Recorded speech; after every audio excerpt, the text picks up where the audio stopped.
Ini akan jadi cerpen pertama saya bertema fantasi. Memang sebelumnya sudah pernah menulis fantasi juga, cerpen berjudul Bertemu Sekali Lagi, tapi itu tipis-tipis aja. Juga udah pernah menulis novel berjudul Melangkah, itu science fiction fantasi, tipis-tipis juga.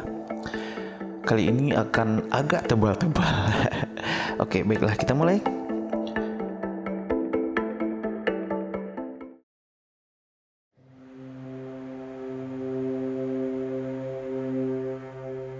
Nusantara Top Secret Project, Rongga Waktu, sebuah cerpen karya J.S. Khairen, dibacakan oleh penulisnya sendiri. Tahun 2382, The Great Palangka City. Forney keluar dari pintu teleportasi umum. Remaja laki-laki itu bergegas menuju rumah sederhananya di lantai 153. Sepatu angin di kakinya ia kaitkan pada dua utas hologram, lalu dia berpegangan. 10 detik dia sampai di lantai 153 berkat dorongan hologram itu. Rumah susun ini terdiri dari 211 lantai. Kawasan tempatnya tinggal di The Great Palangka City ini satu-satunya kawasan yang masih belum dihancurkan oleh komplotan gulita. Ibu, belum selesai pintu otomatis di rumahnya itu terbuka, Forney sudah menggumam kepada ibunya yang terbaring lemah. Ada ribuan jenis penyakit di dunia ini, semuanya sudah ada obatnya. Namun tidak dengan penyakit Yohera, ibu Forney. Ibunya menoleh. Aku baru kembali dari rumah sakit Palangka. Aku pikir mesin pendeteksi mereka rusak. Tapi 2 jam aku memeriksanya, tidak ada sama sekali data yang cocok dengan penyakit ibu. Forney tak sanggup melanjutkan kalimatnya. Bahkan pada daftar penyakit amat langka juga tak ada yang cocok dengan hasil analisis darah milik Yohera. Dari rumah sakit, bukannya hari ini kamu harusnya tes sabuk hut putih? Tanya Yohera. Ya, aku gagal lagi. Forney melengos. Sabuk hut putih adalah level paling bawah yang bisa diambil untuk bisa bergabung dengan angkatan bersenjata. Forney sudah gagal 3 kali dan banyak kawan-kawannya sudah masuk akademi. Nusantara membutuhkan pasukan-pasukan baru untuk menumbangkan musuh secepatnya. Yohera tersenyum. Baru 3 kali gagal kan? Dulu Panglima Koyop, Panglima tergagah se-Nusantara, gagal 6 kali untuk sabuk pertamanya. Forney mendahului ibunya. Dia sudah hafal kalimat ini. Dengan sisa-sisa tenaga, Yohera memencet sesuatu di gelang digitalnya. Seret, jendela rumah mereka terbuka. Tampak ratusan gedung tinggi, lebih tinggi daripada awan terendah. Hampir semuanya sudah berantakan dan hancur. Forney anakku, Yohera berdiri dengan bantuan kasur otomatisnya. Bukan, tulangnya tak lumpuh. Ada masalah dengan organ dalamnya, entah jantung, entah lambung. Yang jelas, mesin pendeteksi tercanggih tak bisa mengetahuinya. Ini terjadi sejak pertarungan itu. Jika banyak bergerak, akan membuat jantungnya memompa darah lebih cepat dan ini bisa berbahaya baginya. Forney berupaya mencegah ibunya, tetapi Yohera mengelak. Forney mendekat. Kali ini, dia tak terbang dengan sepatu angin. Dia melangkah dengan kakinya, menghampiri Yohera. Yohera memencet lagi gelang digital itu. Keluar semacam peta hologram yang memperlihatkan tiap sudut rumah sederhana mereka. Ibu lupa di mana menyimpannya. Yohera mengutak-atik. Tak lama peta hologram itu berhasil mendeteksi keinginan Yohera. Nah, di sana. Coba kamu ambil. Forney bergegas. Dia menarik sebuah panel besar yang tertempel di dinding. Di dalam panel itu ada banyak panel kecil. Di panel kecil paling bawah ada sebuah gagang rahasia. Forney menggenggam benda itu. Seketika di luar terdengar gemuruh hendak hujan. Kertas, tanya Forney. Dia sempat mengira ibunya akan memperlihatkan artefak sabuk hut biru canggih milik ibu. Sudah 250 tahun lebih tidak ada lagi manusia yang menggunakan kertas, ibu. Kenapa ibu masih menyimpan peta? Ada sensasi getir dan senang yang bercampur di dada Forney. Ternyata ada 2 kertas. Satunya peta berukuran lumayan besar, satunya kertas kecil bertuliskan bunga kedudu. Carilah, mungkin itu mitos, tapi kakek buyut pernah bercerita, ini obat segala penyakit. Di mana aku harus mencarinya, ibu? Ibu terdiam, menarik nafas, lalu menjawab dengan takut. Di hutan Kalimantan. Gemuruh di luar sana makin keras, perlahan Rinai turun.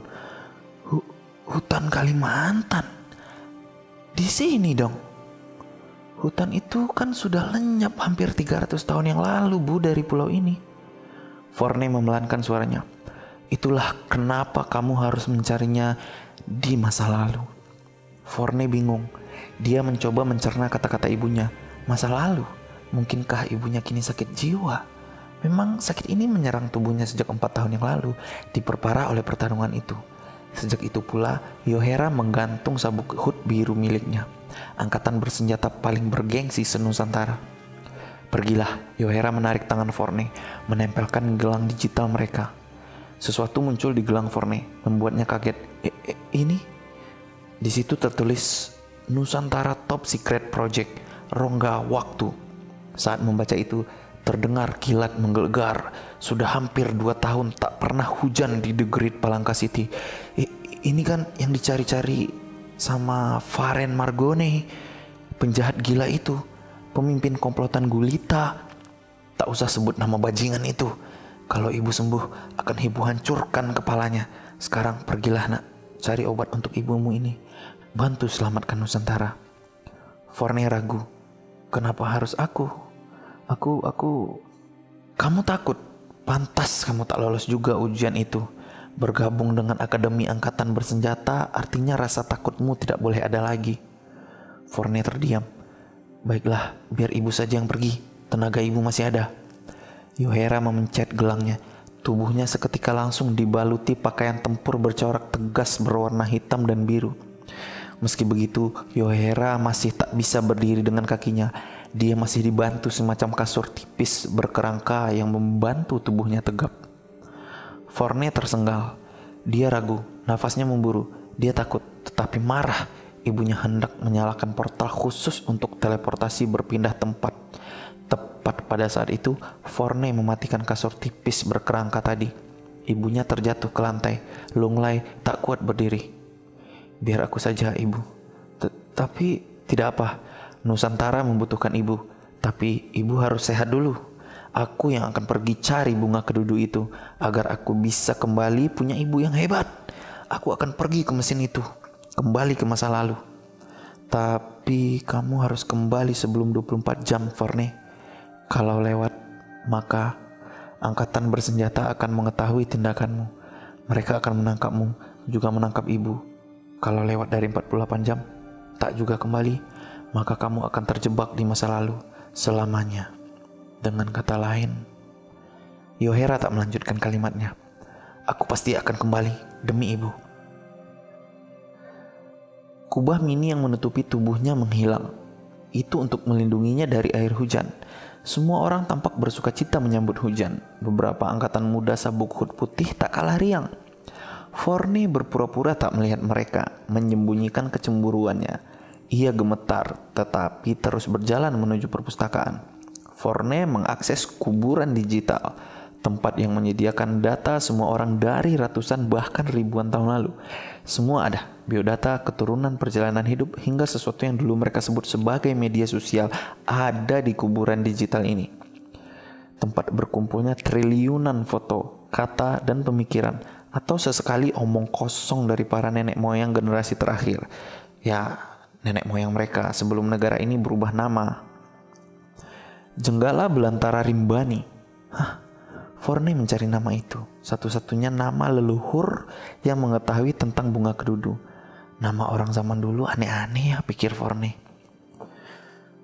Apa mungkin nama orang-orang zaman sekarang juga aneh bagi orang zaman dulu? Forney tak sadar apa yang dia cari adalah bagian amat terlarang. Di ruang kontrol, lampu alarm merah berkedip-kedip. Para petugas yang memiliki sabuk hut hijau langsung bergegas, hendak meringkus Forney. Ia menyalin semua data tentang Jenggala Belantara Rimbani ke gelang digitalnya.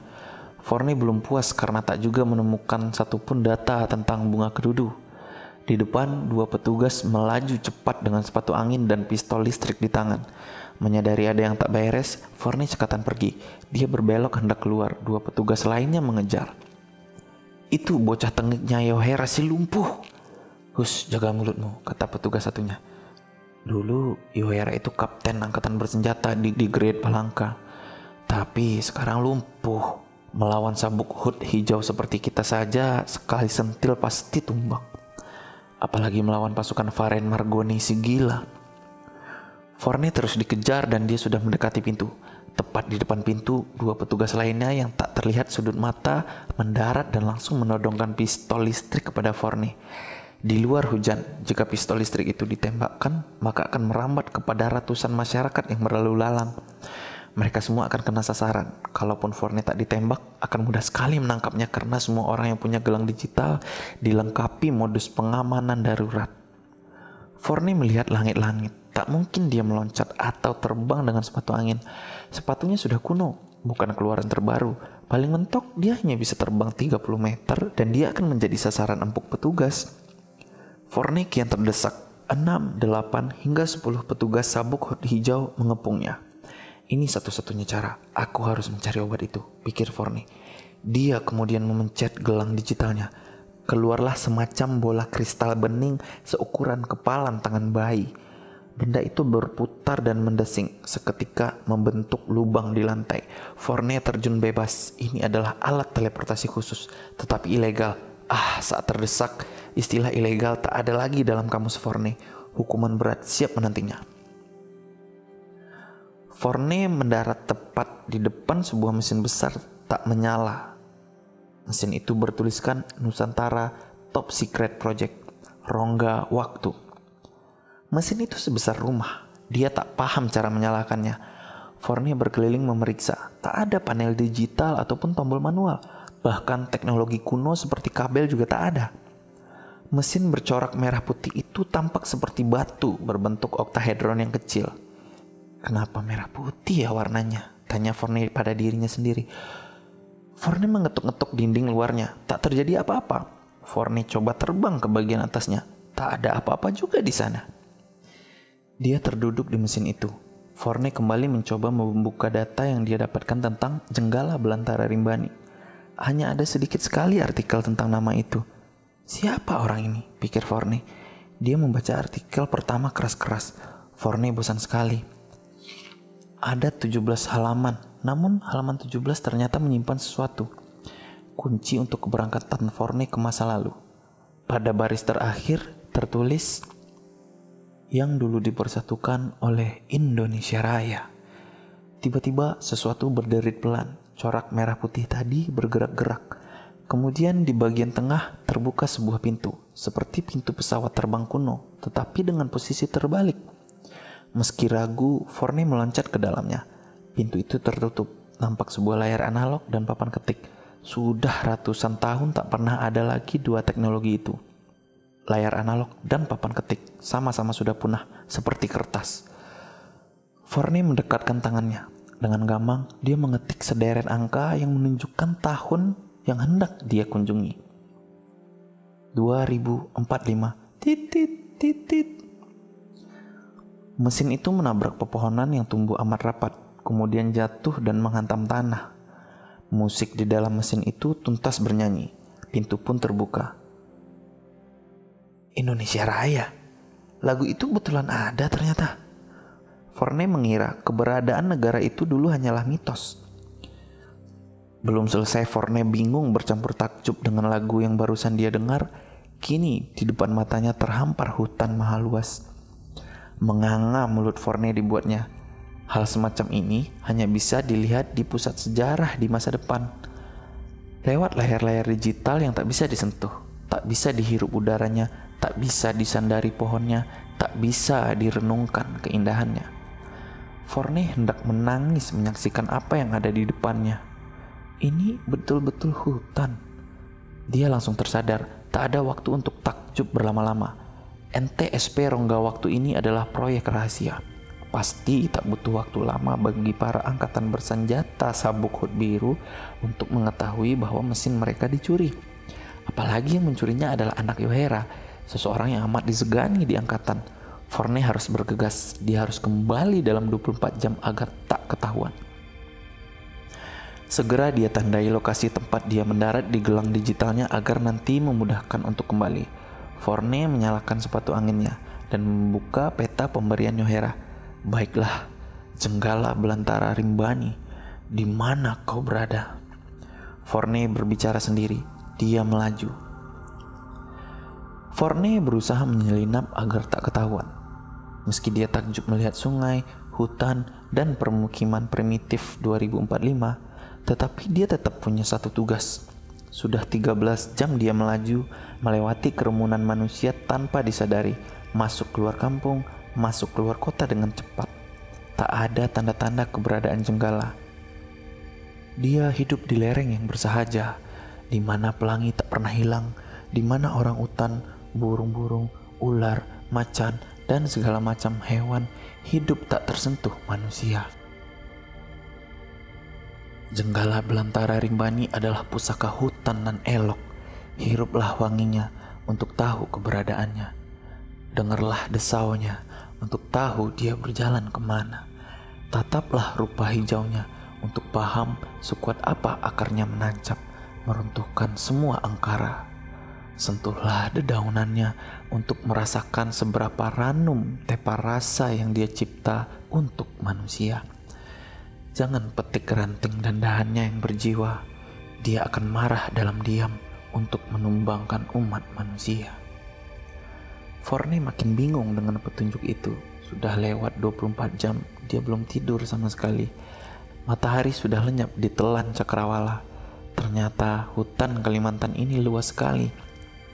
Meski dia punya sepatu angin yang mempercepat langkahnya, tetap saja dia belum bisa menemukan satu-satunya petunjuk menuju bunga kedudu. Wahai Jenggala belantara Rimbani, di manakah engkau? Pastilah saat ini Forney sedang menjadi buronan di The Great Palangka City.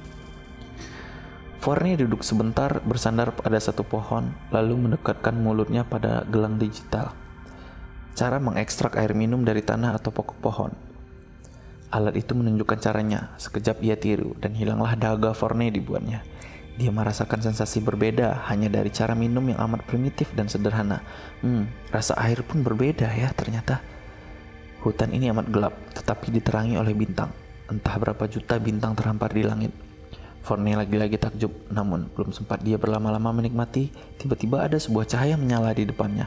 Dengan bantuan gelang digital, Forney mencoba membidik asal cahaya itu seperti teropong.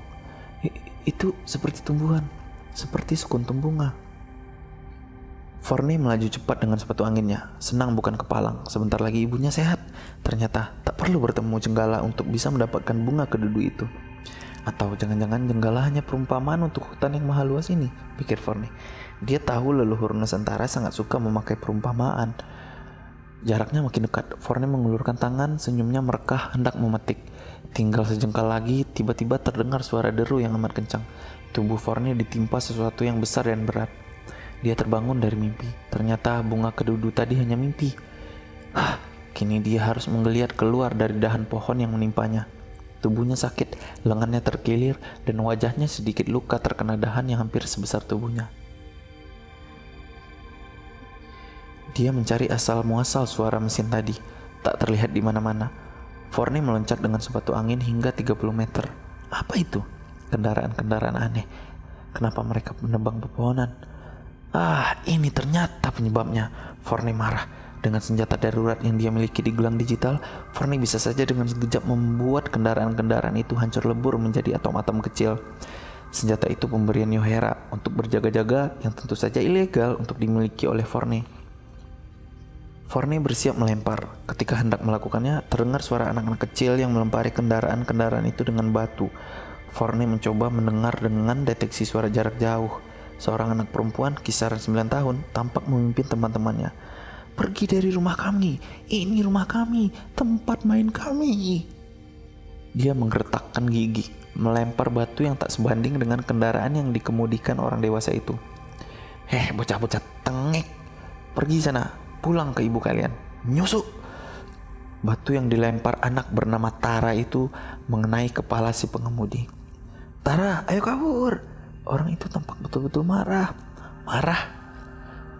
Kita juga marah. Ini rumah kita. Tara, ayo. Teman-temannya menarik tangan Tara. Namun terlambat. Kini 8 anak itu sudah dikepung oleh 4 kendaraan besar dan 8 orang dewasa. Beberapa di antara mereka membawa pistol yang tampak amat kuno bagi Forney.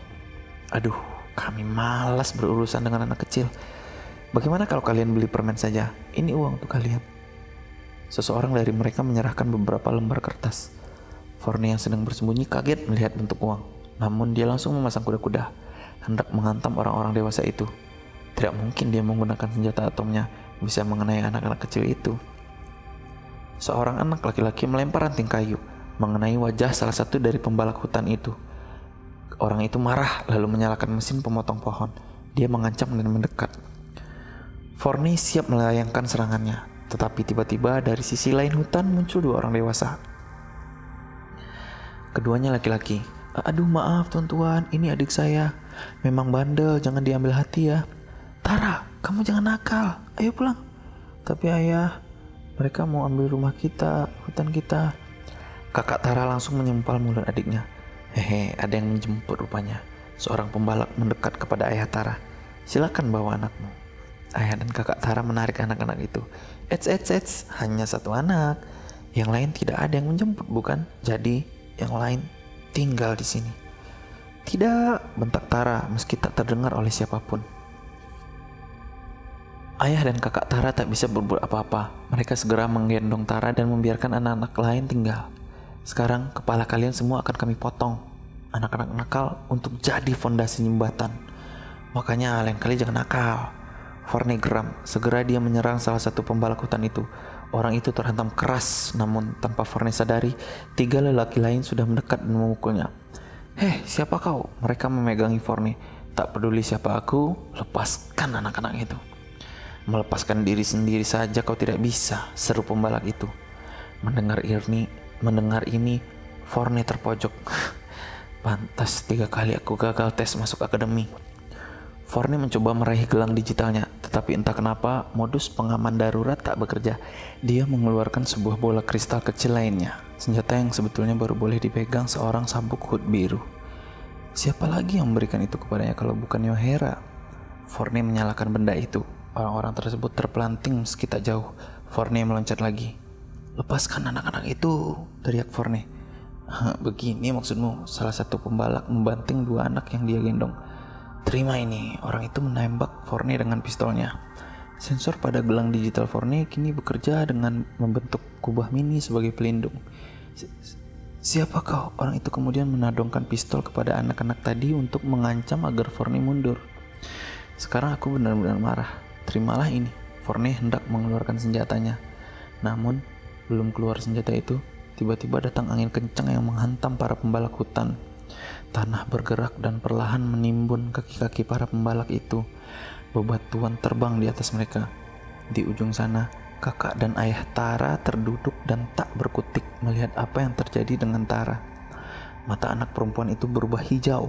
Rambut panjangnya berdiri dan menyala seperti api yang juga berwarna hijau.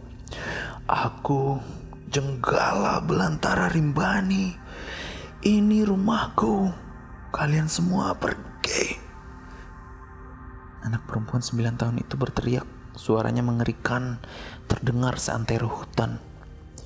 Pada saat bersamaan, ratusan kerikil dan bebatuan serempak menimpa para pembalak.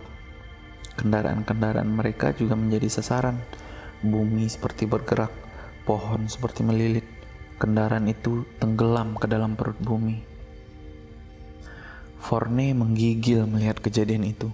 Pohon, hutan, tanah, semua bergerak. Tak ada teknologi yang bisa berbuat seperti barusan pada tahun 2382. Apalagi ini dilakukan oleh anak kecil. Apapun itu, dari tahun berapapun kau berasal, berdusta atau jujur, mohon jangan ganggu kami. Apapun yang kau butuhkan akan kami berikan kecuali bunga kedudu. Karena kami tak tahu itu apa, baru kali ini kami mendengarnya. Kata pemuka adat. Perkumpulan mereka ternyata bernama suku Dayak, satu dari sekian ribu suku yang sudah punah lewat catatan Nusantara. Sekarang pergilah, Tara harus disembuhkan. Mungkin bisa berhari-hari dia baru sadarkan diri. Forney pasrah, sudah hampir 48 jam dia pergi. Pasti kini dia sudah ketahuan menggunakan NTSP rongga waktu, dan pasti ibunya sudah ditangkap. Kalau sebentar lagi dia tidak bisa menemukan bunga itu, dia tak akan bisa kembali ke tahun 2382 untuk selamanya. Kepala suku tak memperkenankannya berbicara dengan Tara yang pingsan sejak kejadian di hutan. Forney pergi meninggalkan kerumunan itu. Dia masuk makin jauh ke hutan. Dia berniat mencari di tempat jenggala tadi mengeluarkan tenaganya. Mana tahu di situ tumbuh bunga kedudu. Forney belum beristirahat. Dia akhirnya tertidur dan bermimpi melihat bunga kedudu. Lagi. Namun kali ini bunga itu tumbuh di atas tebing curam, bersebelahan dengan air terjun. Forney terbangun. Dia memanjat pohon tertinggi lalu mencoba meloncat 30 meter agar tahu di mana kira-kira posisi tebing itu. Tak ada. Dia mengelilingi hutan, tak juga bertemu. Forney mulai putus asa. Dia baca lagi artikel lainnya tentang jenggala belantara Rimbani. Dia yang patah dari tiap tetes darah. Dia yang teriris dari tiap sedu tangis. Menyatulah dengan alam apabila dia marah. Berbicaralah dengan hati agar harapnya tak habis. Forney semakin tak mengerti. Dia memukul tanah dan pepohonan karena teramat sangat kesal. Kini tak ada lagi bintang di langit.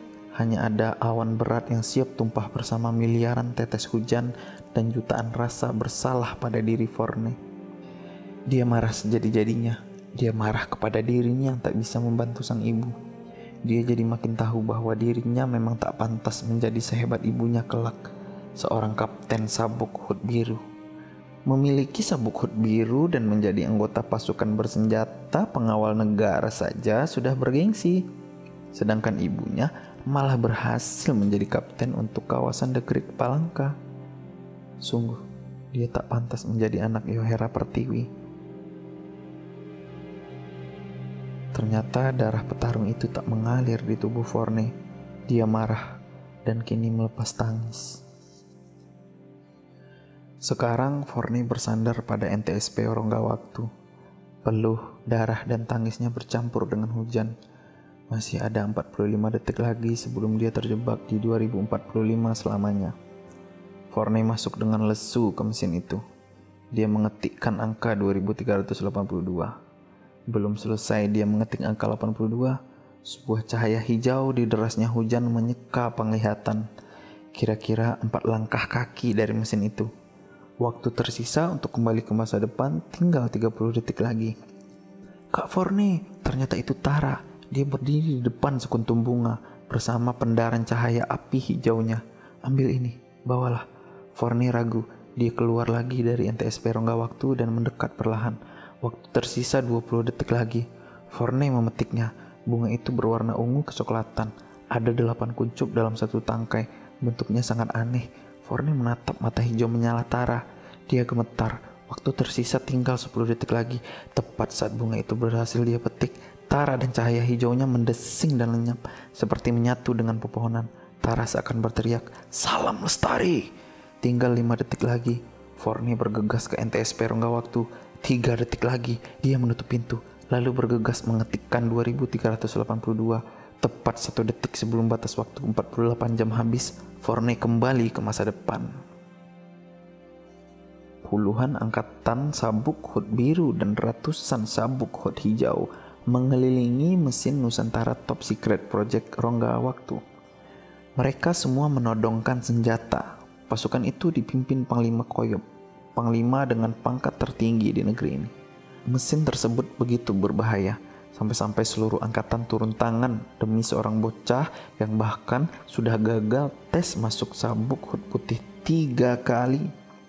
Pintu terbuka, Forney keluar. Dia sudah tahu akan ditangkap. Lebih baik menyerah, semua mengambil posisi tembak. Forney mengeluarkan sekutum bunga kedudu terlebih dahulu. Panglima Koyop bergeming, dia gemetar. Anak itu? Dia ternganga, seperti melihat satu cahaya cerah untuk bisa mengalahkan musuh besar Nusantara yang masih menghantui. Ibu yakin? Tak ada pilihan. Aku adalah kapten, nak. Panglima dan yang lain telah menunggu di bawah. Ini pertarungan terakhir. Kami harus menang. Kalau tidak, The Great Palangka taruhannya. Tidak ada yang mau pulau ini hancur dan tenggelam di lautan seperti Java. Ulah keji Faren Margoni dengan komplotannya. Yohera sudah berpakaian canggih. Dia tampak gagah berkat khasiat bunga kedudu. Yohera meminta Forney ikut turun melepasnya. Tak biasanya Yohera bersikap seperti ini. Lagi pula Forney bukan anak kecil lagi. Dari lantai 153, sekejap saja mereka sampai di lantai 1. Ada belasan prajurit yang menanti di depan portal teleportasi khusus, termasuk Panglima dan orang-orang yang dulu menguji Forney saat ujian akademi. Ibu harus kembali, nanti kita main ke 2045 ya Bu.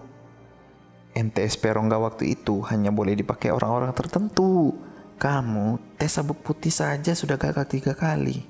Belajar lagi, latihan lagi supaya nanti bisa lolos ujian. Gagal akademi. Panglima Koyop menyelak. Ia pun berjalan mendekati Yohera dan Forney. Maaf, apa maksud Anda, Kapten? Dia mengeluarkan sebuah hologram. Anak Anda gagal akademi. Dari hologram itu muncul sebuah sabuk hood putih. Dia memencet benda itu beberapa kali, lalu sebuah layar muncul dan seolah memindai wajah Forney. Tak lama, hologram sabuk hood putih itu berdesing dan masuk ke gelang milik Forney. Seketika, pakaiannya berganti menjadi paduan garis tegas dan elegan hitam putih. Selamat, kamu diterima di akademi, kata seorang prajurit sabuk hood biru. Sepulang dari perang, kami langsung yang akan mengajarmu. Forney tak menyangka. Bukankah seharusnya yang mengajarku sabuk hood hijau dulu? Tidak usah, langsung kami saja. Kau berbeda. Sudahlah, tak usah mengobrol lama-lama. Musuh kita sudah dekat, seru Yohera. Mereka masuk ke portal teleportasi, meninggalkan Forney sendirian. Begitu semua orang sudah lenyap, Forney langsung memasang kuda-kuda dan bergaya. Dia berpose, memamerkan dirinya yang mendapatkan sabuk hood putih, meski di sana sudah tak ada siapa-siapa. Kelak, aku akan menjadi seperti Panglima Koyop, pemilik sabuk hood merah paling tinggi di Nusantara. Ya, sekian itu dia cerpen berjudul Nusantara Top Secret Project Rongga Waktu. Satu dari 20-an cerpen yang ada di buku Rinduku Sederas Hujan Sore Itu, terbit tahun 2017 oleh penerbit Nora. Semoga cerita pendek ini bisa jadi bibit untuk kelak saya menulis universe yang lebih besar dalam serial yang lebih panjang, lebih mantap, lebih menarik. Oke, nantikan juga kumpulan cerpen saya berikutnya yang akan terbit Desember 2020 ini atau 2021 dalam bentuk e-book saja. Untuk versi cetaknya belum tahu. Sementara ini saya cuma mau e-book dulu. Cara mendapatkannya di Google Play. Ketik nama saya aja, bisa iOS dan Android. Terima kasih kepada kawan-kawan pembaca, kawan-kawan pendengar yang setia. Semoga mendapatkan sesuatu dari cerpen-cerpen saya dan juga novel-novel saya. Terima kasih.